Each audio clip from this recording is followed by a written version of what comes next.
You ever wonder why a buyer repeats back what you do and gets it wrong right after you explain it? So this one is incredibly frustrating for sellers because think about where you are in a sales cycle, right? So when you get to this point, you've already made contact with a person, you've gotten them to agree to take a meeting with you. Presumably you're in the meeting and you're to the point where you're sharing information about what you do.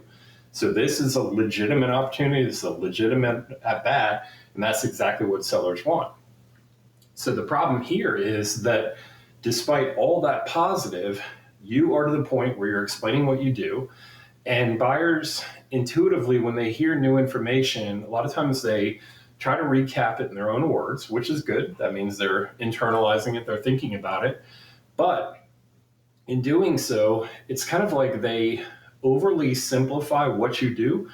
And what it does is it kind of limits what potential you have, right? So if they say, oh, you guys are an outsourcer, oh, you're a SAP implementation group, or whatever it is, right?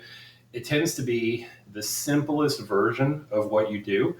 And whether it's too narrow in scope, whether it's too shallow, that's problematic because once they kind of slap that label on you, it's really tough to get it off. And so it's just important that when you're in a situation where you are sharing what you do, and clearly the buyer is not getting it despite their attempt at active listening and repeating it back to you, you want to make sure that you don't let that slide. Because if you do, what's going to happen is you're going to get boxed in a very kind of commoditized way.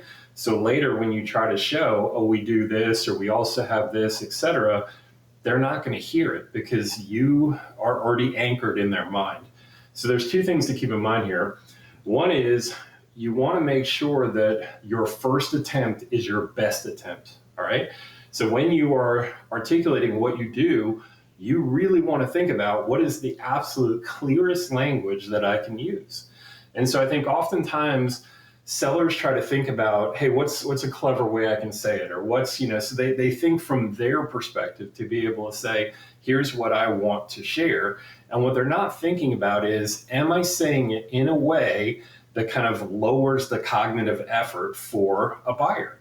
Because if you say something and it takes a ton of mental gymnastics from a buyer to be able to make sense of it, more than likely they're going to get it wrong, right? Brains are lazy, so it just takes the path of least resistance.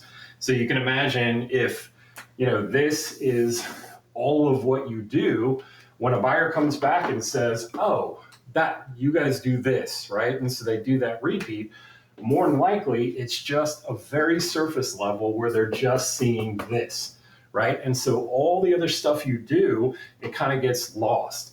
And that's problematic because, again, there is a ton of revenue to be had here. And if you are only at this kind of surface level, more than likely the competitors are going to be able to compete with you better. And it's going to be really hard to unlock that revenue later. Now, the other part of this is, despite your best efforts, you might still not be able to get the buyer to get it the first time, right? And so you use the clear language, they repeat it back, and you're still getting something like this. So what you want to think about in those cases is, how do you kind of remove the anchor and get the buyer to be able to see the larger picture, but in a polite way, right? And that there's a lot to that. That probably deserves its own video. But the big thing that I would try to encourage you is to be able to think about, from a buyer perspective, what is the part that they're getting right? Because that starts to give you some insight into kind of where their brains are at. And then how do you get them to see this part through their world, right? So instead of just saying, no, we also do this, you want to be able to kind of show this is relevant to them. Because it could be, maybe why they're cutting it off is they don't really see the value here. And so what they're anchoring on is what is obvious to them, to say, oh, I obviously need an implementation. I obviously need outsourcing. So they gravitate to this, even though there might be a ton of need down here. So it's just, as you're thinking about this problem, and if this is something you have, do think about those two things to say, try to make it right the first time. And if you have to dislodge that anchor, just really think about how do you do it in a way that doesn't make that buyer defensive.